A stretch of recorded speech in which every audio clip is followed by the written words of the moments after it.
Assalamualaikum warahmatullahi wabarakatuh.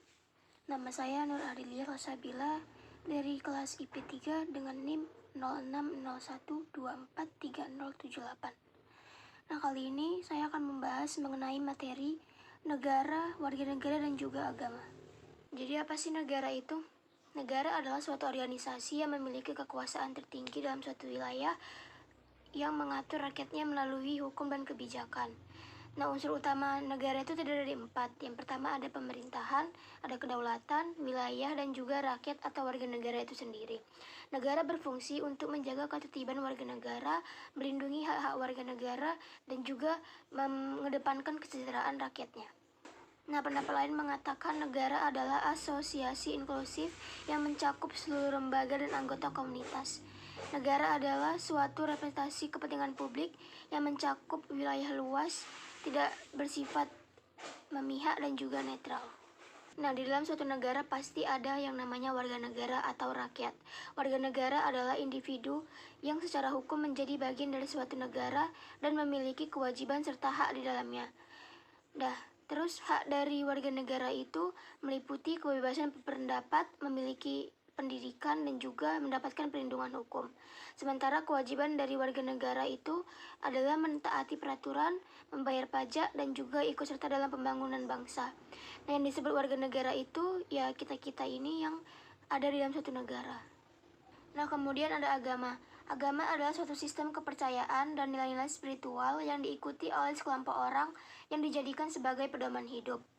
Nah, agama ini berperan sebagai pembentuk etika, moral, dan juga sebagai mempererat hubungan sosial dalam suatu masyarakat. Nah, dalam konteks negara, agama dapat menjadi nilai-nilai dasar dalam suatu hukum atau memiliki hubungan yang erat dengan kebijakan yang diambil oleh pemerintah. Nah, kemudian kita akan membahas mengenai hubungan antara ketiganya. Nah, hubungan antara warga negara, dan agama ini merupakan suatu jalinan kompleks yang saling membutuhkan. Nah, yang pertama itu ada hubungan antara warga negara dan negara. Nah, hubungan antara warga negara dan negara ini ditandai oleh kewenangan negara untuk mengatur kehidupan masyarakat demi mencapai kepentingan bersama, kesejahteraan, pendidikan bangsa, dan perlindungan hukum. Di sisi lain, warga negara juga memiliki kewajiban dan haknya yang diatur oleh negara. Nah, hak warga negara itu meliputi kebebasan berpendapat, melaksanakan pendidikan, dan juga mendapatkan perlindungan hukum.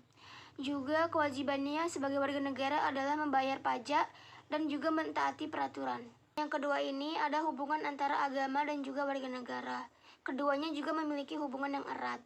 Agama memberikan pedoman dan moral etika dalam kehidupan masyarakat, serta menjadi instrumen pemersatu bangsa dan bahkan juga memberikan legitimasi terhadap sistem pemerintahan. Nah, warga negara memiliki kebebasan untuk memeluk agama dan beribadah sesuai dengan kepercayaannya masing-masing, dan juga suatu negara berkewajiban untuk mengatur perlindungan hak tersebut. Nah, dengan demikian, ketiga entitas ini saling berinteraksi, mempengaruhi, dan membentuk suatu kehidupan negara yang harmonis. Nah, tetapi ada tantangan dan isu kontemporer yang harus kita hadapi. Yang pertama itu ada konflik antar kepentingan negara dan juga kebebasan beragama. Misalnya, di setiap aturan negara yang bersifat sekuler mungkin tidak akan selalu sejalan dengan nilai-nilai agama yang dianut oleh masyarakat. Nah, yang kedua itu ada tantangan radikalisme dan juga intoleransi dalam kehidupan beragama. Munculnya masyarakat ekstrim yang mengatasnamakan bangsa seringkali menjadi ancaman bagi persatuan bangsa.